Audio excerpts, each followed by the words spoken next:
One night, Henry and Gordon were alone with James. Although Sir Topham Hatt was beginning to think well of him, whenever a chance came, the other engines would talk of nothing but bootlaces. "Remember when they had to use a bootlace to get you out of trouble, James?" they would tease. James tried to get back by talking about Henry, who got shut up in a tunnel, and Gordon, who got stuck on a hill, but they wouldn't listen. "You talk too much, little James," said Gordon. "A fine, strong engine like me has something to talk about. I'm the only engine who can pull the express. When I'm not there, they need 2 engines. Think of that. I've pulled expresses for years and have never once lost my way. I seem to know the right line by instinct." Every wise engine knows that the signalman sets the switches to make the engines run on the right tracks. But Gordon was so proud he had forgotten. "Wake up, James," said Gordon next morning. "It's time for the express. What are you doing? Odd jobs? Ah, well, we all have to begin somewhere, don't we? Run along and get my coaches. Don't be late." James went to get Gordon's coaches. They were all shining with new paint. He was careful not to bump them, and they followed him smoothly into the station singing happily, "We're going away! We're going away!" "I wish I were going with you," said James. "I should love to pull the express and go flying along the line." Gordon, with much noise and blowing of steam, got ready to back onto the train.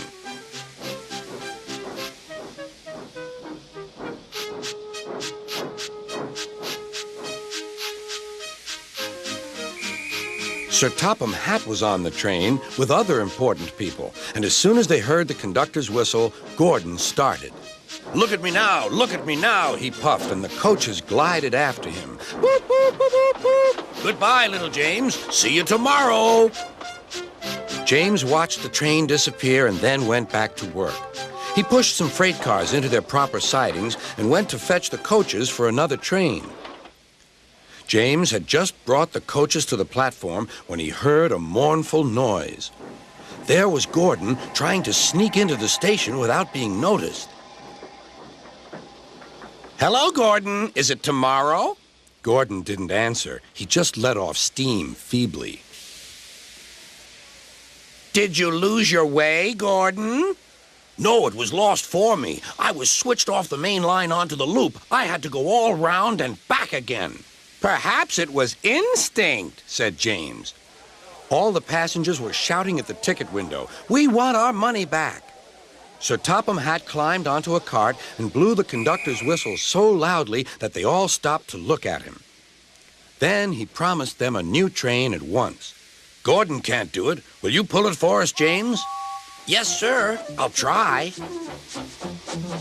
So James was coupled on and everyone got in. "Do your best, James," said Sir Topham Hatt. Come along, puffed James.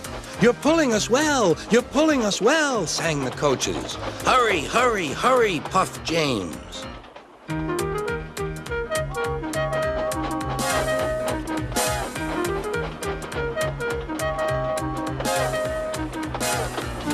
Bridges and stations flashed by. The passengers cheered, and they soon reached the station. Everyone said thank you to James, and Sir Topham Hatt was very impressed. "Well done. Would you like to pull the express sometimes?" "Yes, please," answered James. Next day, when James came by, Gordon was pushing freight cars. "I like some quiet work for a change," he said. "I'm teaching these cars manners. You did well with those coaches, I hear." "Good. We'll show them." And he gave his cars a bump. James and Gordon are now good friends. James sometimes takes the express to give Gordon a rest. Gordon never talks about bootlaces, and they're both quite agreed on the subject of freight cars.